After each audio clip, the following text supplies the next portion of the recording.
এক থাকতে হবে আমাদেরকে। আমাদের এই গোটা দেশের শক্তি কিসে জানেন?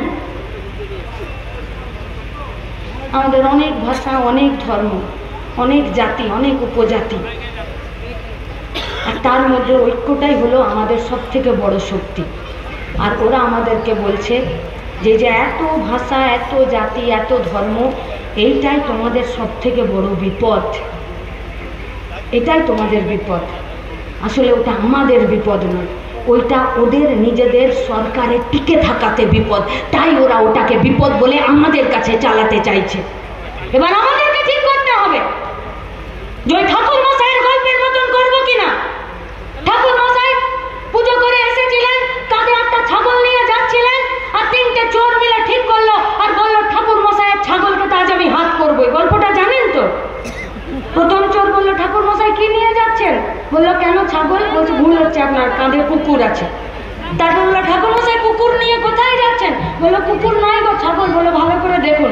তারপরে একজন বলছে ছি ছি ছি ছি, ঠাকুর মশাই আপনি পুজো করেন, এত বড় বিদ্যার মানুষ, একটা কুকুরকে নিয়ে ঘুরে বেড়াচ্ছেন। বলছে তিনটে লোক কি ভুল বলবে গো, তার মানে নিশ্চয়ই আমি ছাগল নয় কুকুর নিয়ে যাচ্ছি। কিছু দূর গিয়ে ছাগলটাকে কুকুর বলে নামিয়ে দিল, আর চোরগুলোর ছাগলটাকে বিক্রি করে নিজেদের ফুর্তি করলো। ওরা প্রত্যেক দিন মিথ্যে প্রচার করবে, প্রত্যেক দিন কোটি টাকা খরচা করছে ফেসবুকে, হোয়াটসঅ্যাপে, ফেক অ্যাকাউন্টে। গোটা বিশ্বের মধ্যে ভারতবর্ষ গুজব এবং ফেক খবর রটানোতে এক নম্বরে আছে। প্রত্যেকটা দিন, প্রত্যেকটা মুহূর্তে এই ভারতবর্ষে যা ঝামেলা হয়, যা নিজেদের মধ্যে মারামারি হয়, ফেক খবরের উপরে দাঁড়িয়ে। তাই আমরা যুবরা, যারা দেশের মেরুদণ্ড, জাতির মেরুদণ্ড, ভবিষ্যতের প্রজন্ম, ছাত্ররা, আমরা আপনাদেরকে বলছি ঠাকুর মশাই হতে যাবেন না। पहले इस्तेमाल करे फिर विश्वास करे। আমি আপনাদেরকে কয়েকটা নাম বলবো, আমাকে একটু এই নামগুলো একটু শুনে বলুন তো। আচ্ছা, দেউচড়াইয়ের নাম শুনেছেন? কোচবিহারে নাকরাজান, পেটলা আদাবাড়ি শুনেছেন? কোকরাবাড়ি, শালবাড়ি, আঙুল দেখা, পারডুবি, পুটিমারি, ফুলেশ্বরী, চিল্কির হাট, অশোকাবাড়ি, পাখিহাগা শুনেছেন? এগুলো কিসের নাম গো? হ্যাঁ, এগুলো সব গ্রাম পঞ্চায়েতের প্রাইমারি হেলথ সেন্টারের নাম।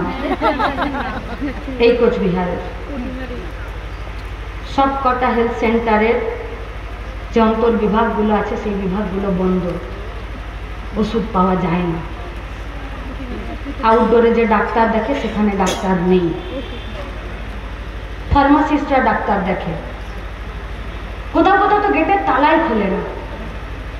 প্রত্যেক দিন এই কোচবিহারের 40,000 মানুষ প্রাথমিক স্বাস্থ্য না পেয়ে কলকাতার দিকে রওনা হয় বিভিন্ন ট্রেনে। ট্রেনগুলোতে গেলে এলে বোঝা যায় সাধারণ মানুষ কম, রোগী বেশি। কারা যেতে পারে? যাদের পকেটে ট্রেনের টিকিটের কাটার মতন পয়সা থাকে তারা। যারা কলকাতার দিকে স্বাস্থ্য পরিষেবা নিতে পারে, শিলিগুড়ি যেতে পারে, জলপাইগুড়ি যেতে পারে তারা। তাহলে এতগুলো নামের হেলথ সেন্টার কোচবিহারে যেগুলো প্রতিদিন ঢুকছে, সেই কোচবিহারের হেলথ সেন্টারগুলোর নিয়ে আমাদের বিডিও, আমাদের সভাপতি, আমাদের সভাধিপতি, আমাদের ডিএম, আমাদের এসপি, এদের ভূমিকা কোথায়? আমাদের পুলিশ, এদের ভূমিকা কোথায়? খেতে পাবে না, শিক্ষা পাবে না, আবাস যোজনার ঘর লুট হবে, 100 দিনের কাজ থাকবে না, আর যদি রোগ হয় তো তারও ট্রিটমেন্ট হবে না। আর এরা বলবে যে আমরা প্রশাসনিক মিটিং করছি, এরা বলবে যে আমরা এই ভারতবর্ষের বিশ্বগুরু বিজেপি, এরা বলবে যে আমরা পশ্চিমবঙ্গকে, ভারতবর্ষকে 1 নম্বর জায়গায় নিয়ে যেতে চাইছি। এরা আমরা ডিওয়াইএফআইয়ের এই 20তম জেলা সম্মেলন থেকে আমরা এই কথাগুলোই আপনাদেরকে বলতে চাইছি। আমাদের স্কুলগুলো শূন্যপদ, টিচাররা বিকাশ ভবনের বাইরে দাঁড়িয়ে আছে, মার খাচ্ছে প্রত্যেকটা দিন। সরকার ঘুষ না দিলে কেউ ঘুষ দিতে যেত না। আমি পরীক্ষা দিতে পারিনি, সাথে সাথে জমা দিয়েছি, তুমি আমাকে ফেল করিয়ে দিতে পারতে, তুমি পাস করিয়েছো বলেই তো দুর্নীতি হলো। তুমি র্যাঙ্ক জাম্প করিয়ে দিয়েছো বলেই তো দুর্নীতি হলো। তুমি আমার কাছে ঘুষের টাকা নিয়েছো বলেই তো আমি ঘুষের টাকা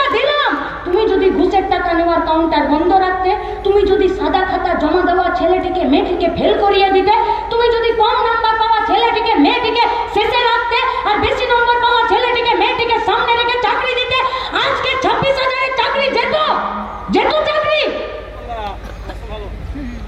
আসলে ওরা সরকারি শিক্ষা ব্যবস্থাটাকে তুলে দিতে চাইছে, যেমন করে এই সরকারি স্বাস্থ্য প্রাইমারি হেলথ সেন্টারগুলোকে তুলে দিতে চায়, যেমন করে ওরা রেলটাকে তুলে দিতে চাইছে, LIC-টাকে তুলে দিতে চাইছে, ব্যাংকগুলোকে বন্ধ করতে চাইছে, কলিয়ারিগুলোকে বন্ধ করতে চাইছে, নদী নালা জঙ্গলকে বেঁচে দিতে চাইছে।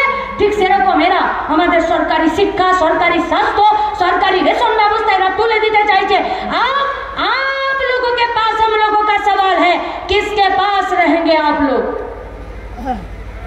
তৃণমূল বিজেপির দিকে নাকি এই মঞ্চে যারা কেস খেয়ে মার খেয়ে জেল খেটে পিঠে অসংখ্য পুলিশের লাঠির দাগ নিয়ে প্রত্যেকটা দিন সাদা ঝান্ডাটাকে নামতে দেয়নি, ভেতর ঘরেও যা কথা বলে বাইরের ঘরেও একই কথা বলছে।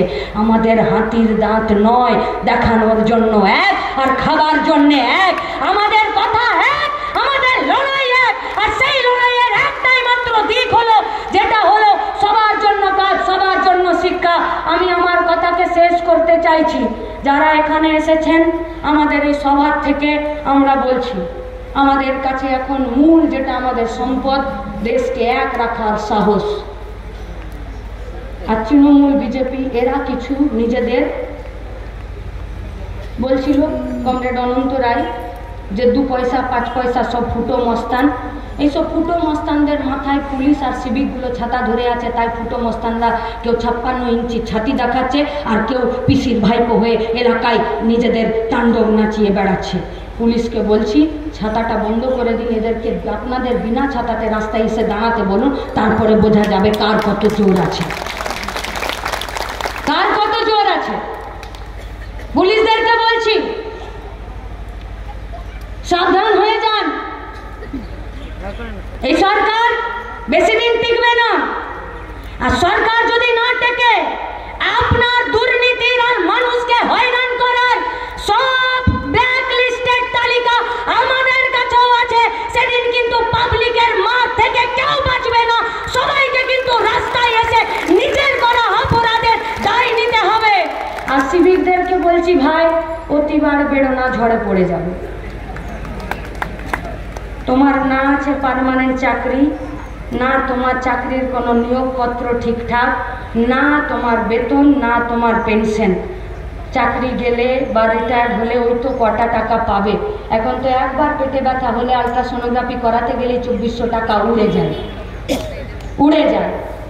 এই যে তোমাদেরকে হাতে ডাং দিয়ে রাস্তায় ছেড়ে দিয়েছে না, একদম টোটো চালক, মোটর সাইকেল থেকে শুরু করে ট্রাক, বাস, গাড়ি দাঁড় করিয়ে 10 টাকা আর 100 টাকা আর 500 টাকা গান্ধীজি না দেখলে আপনাদের ঘুম আসছে না। আমরা বলছি এই অভ্যাস থেকে নিজেরা সরে এসো ভাই, সরে এসো। নিজেদেরকে IAS আর IPS এর বাপ বেটা ভেবো না, একদম ভেবো না। দিদিমণি কিন্তু বিপদে পড়লেই একটা সিভিককে বলির পাঠা করে দিচ্ছে, সেটা আনিস হোক আর আরজিকর হোক। তোমাকে কিন্তু দিদিমণি ভালোবাসে না, বলির পাঠা হিসাবে কাঁঠাল পাতা তোমাকে খাওয়াচ্ছে। তাই সাধারণ মানুষের কাছে আমাদের আবেদন, কাজের দাবিতে, শিক্ষার দাবিতে লড়াই, গোটা দুনিয়া জুড়ে এই সমাজ বদলের লড়াই, সমাজতন্ত্র গঠনের লড়াই, দেশকে এক রাখার লড়াই, ভারতবর্ষের নামে শুধুমাত্র দেশকে নয় দেশের মানুষকে বাঁচিয়ে রাখার লড়াই। আর সেই লড়াই আমরা জিতবো তখনই যখন আমরা এক থাকবো। মঞ্চের উপর থেকে মঞ্চের নিচে আমাদের সাহসী সংগ্রামী এবং লড়াকু সৈনিকরা আছে। আমরা জানি এই সম্মেলনে আমাদের সৈনিক কমরেডরা, আমাদের লড়াকু কমরেডরা, আর এই মাঠের মধ্যে যারা আমাদের সমাবেশে এসেছেন, সেই লড়াকু সংগ্রামী মানুষের কাছে আমাদের নির্দিষ্ট করে প্রত্যাশা এবং আমরা আশা রাখি আমাদেরকে আপনারা জেতাবেন, এই দেশকে জেতাবেন, কোচবিহারকে জেতাবেন, আমাদের রাজ্যকে জেতাবেন।